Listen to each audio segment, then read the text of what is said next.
श्री राम।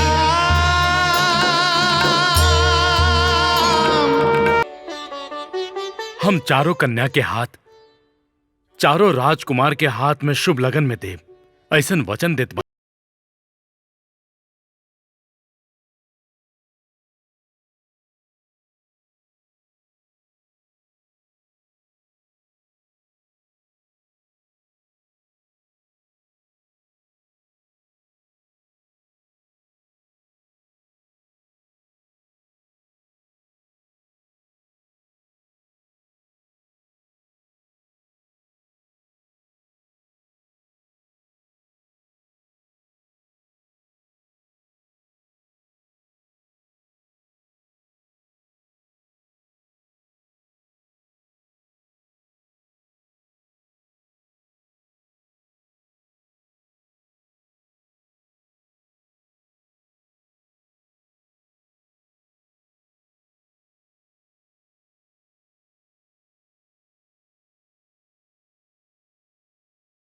रवो चली रघुनंदन।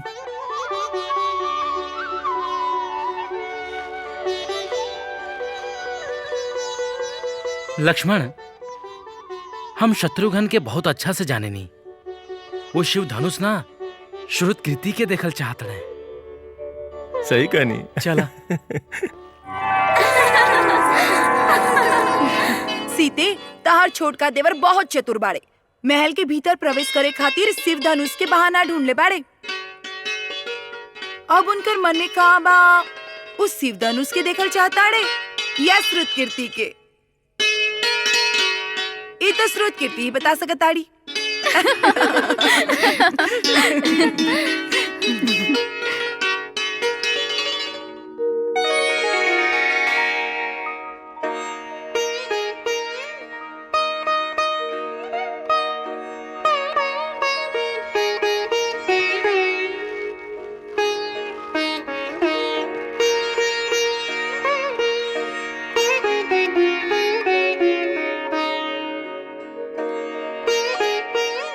महाराज, गुरुश्रेष्ठ, रघुनंदन राम के धनुष भंग करे के क्षण आज भी हमरा खातिर अविस्मरणीय बा।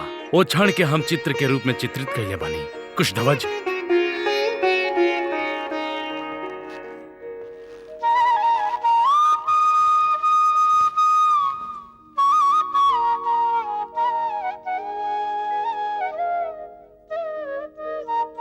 आज भी वो क्षण के स्मरण होखेला तो हमार रोम रोम पुलकित हो जाला।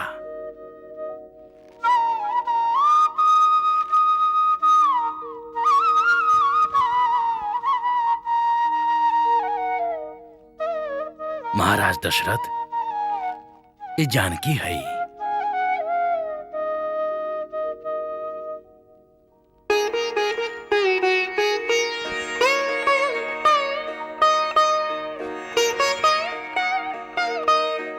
महाराज, ये हमार दूसर बेटी उर्मिला है।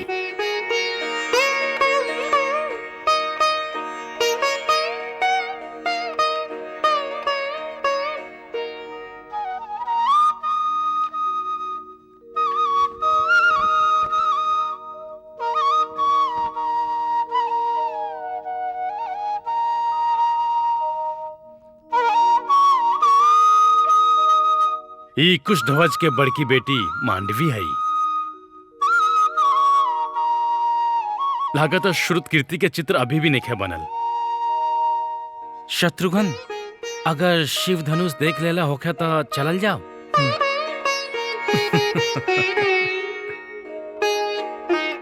गुरुश्रेष्ठ, रउआ जैसन महान विभूति चरण के धूलि से ई भवन पवित्र हो गइल बा। हम चाहता नहीं ग्रस्त आश्रम में प्रवेश करे वाली हमार चारों बेटी से राउर और अयोध्या नरेश के चरण वंदना कइल जाए और रउआ से उनके आशीर्वाद प्राप्त होके।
शत्रुघ्न, का भइल?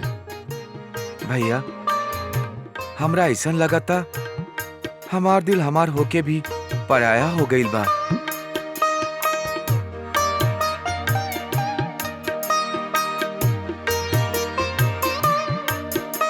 राम भैया, जब मिथिला नरेश जी संदेश भेजले रहन कि राउर विवाह तय हो गइल बा, तब पूरा अयोध्या खुशी से नाचत रहे।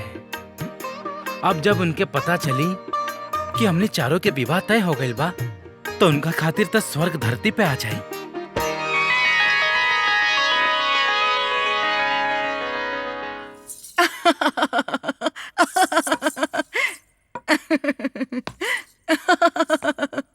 पागल की तरह काहे हंस रहल बाड़ू महारानी?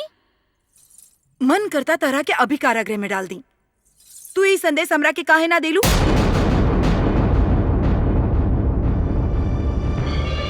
तू एकरा के काहे फेंक देलू और उस संदेश के वापस काहे भेज देलू? महारानी, हमरा से राम के उत्कर्ष सहन न होखेला। और फिर इस संदेश में एकरा अतिरिक्त और लिखले का होखी? राम के विवाह में मिथिला ऐसन सजल वैसन सजल। अरे भ्रष्टमती, कुबुद्धि कुबड़ी। मिथिला तो सजले बा, मिथिला नगरी के हर घर भी सजल बा। सब खुश बाड़े, प्रसन्न बाड़े, काहे कि हमार भारत के भी उत्कर्ष भइल बा। भारत के उत्कर्ष? हाँ, हमार भारत के विवाह तय भइल बा। भारत के विवाह? हमार भारत के विवाह? हाँ मंत्रा, हाँ ताहार भारत के विवाह। तू तो इस संदेश के फेंक गेले रहू, लेकिन उस संदेश वापस आयल रहे और ताहार फेंकली पत्र हमरा के एगो दासी ला के देलस। महारानी, महारानी, हमरा कारागृह में डाल दे। हमरा के कोड़ा मारी। हाँ, हमरा के मारी महारानी, मारी। अरे अरे अरे मंत्रा मंत्रा मंत्रा मंत्रा मंत्रा एकदम पागल हो तू।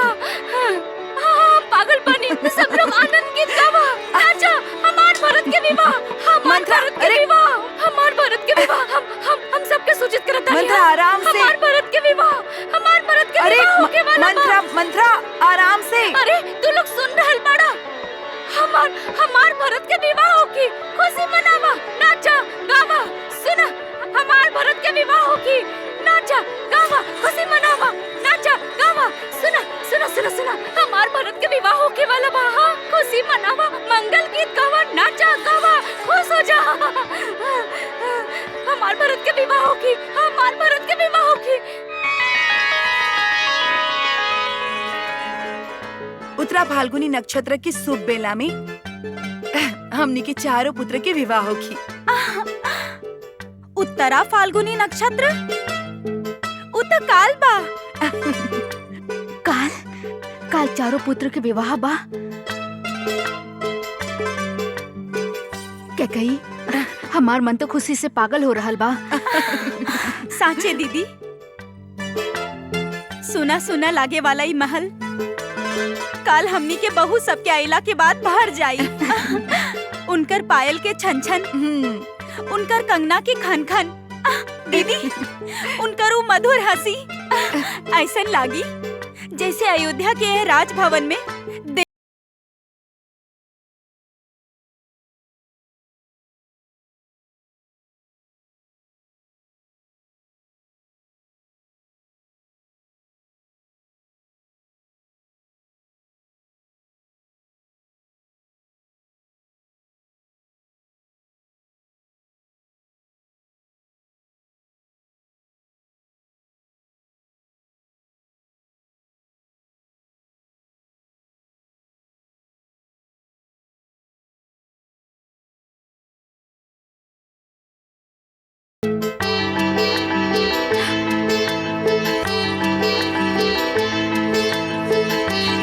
अब रउआ दोनों आँख खोल सकीला।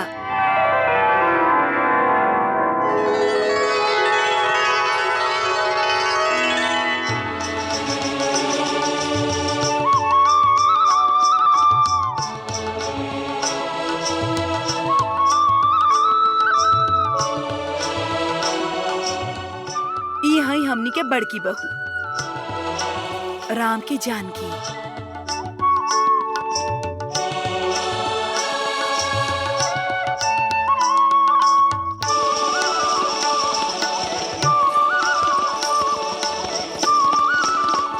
दीदी, यह है हमनी के दूसर की बहू, भरत के मांडवी।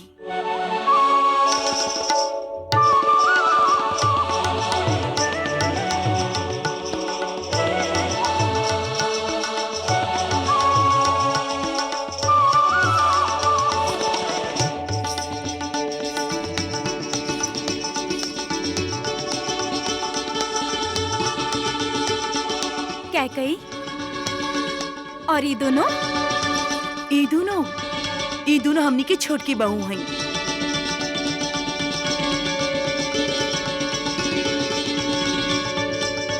सौंदर्य के देवी हैं दोनों।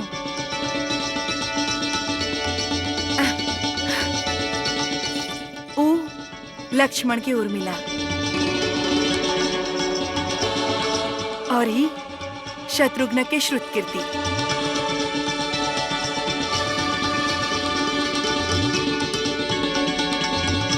दीदी, मंत्राता महाराज के संदेश वाहक की भगा ही देले रहे। वो वापस आके ये चित्र हमरा के देलस।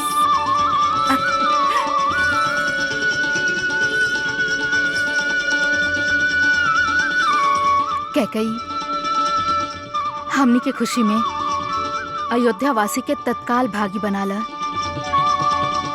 ढिंढोरा पीट द सुमित्रा कि हमनी के बेटा चतुर्भुज होके जा रहल बड़े। घर घर में मिठाई बंटवावा। जे भी हमनी के द्वार पे आवे ओकरा के मन चाहा दान द।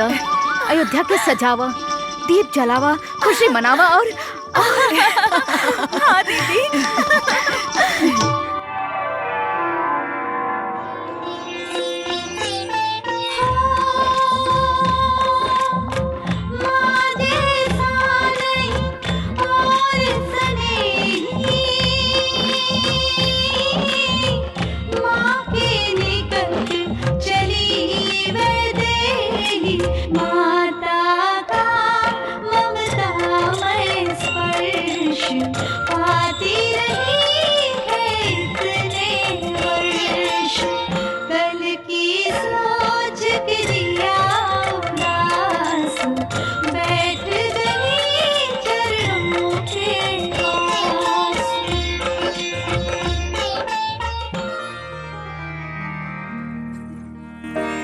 सीते, सुतलू ना अभी तक? काहे पुत्री?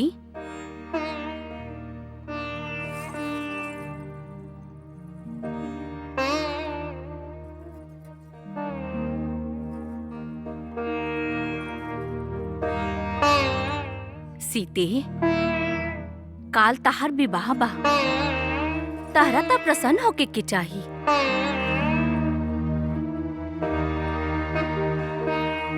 हम प्रसन्न बानी माँ। लागता नहीं खे। इ निराशा काहे के?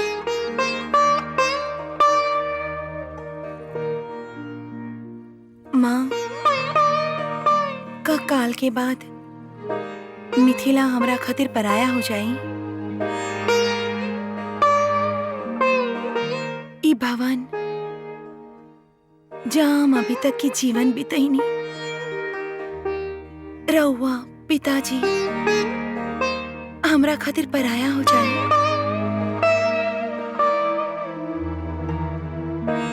हमरा तनिक सा भी पीड़ा भइल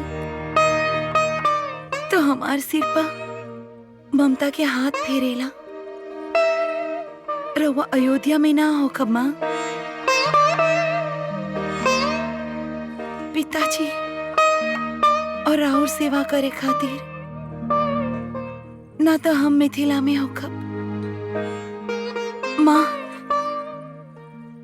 अगर विवाह दूगो परिवार के मिलन हा तो एगो बेटी के अपन माता पिता से अलग काहे होके पड़ेला? ये कैसन रिवाज है, कैसन रीति है, कैसन परंपरा है जौन एगो बेटी के अपन माता पिता से, अपन परिवार से अलग कर देवेला।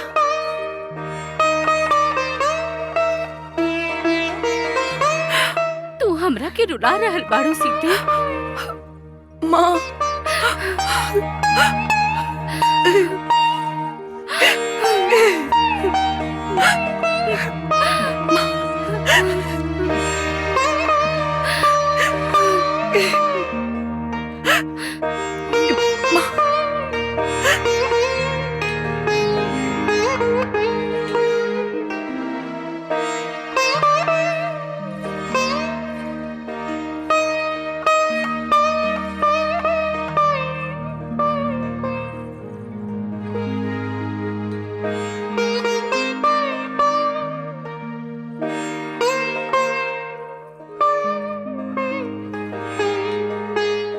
ऐसन क्षण हर नारी के जीवन में आवेला।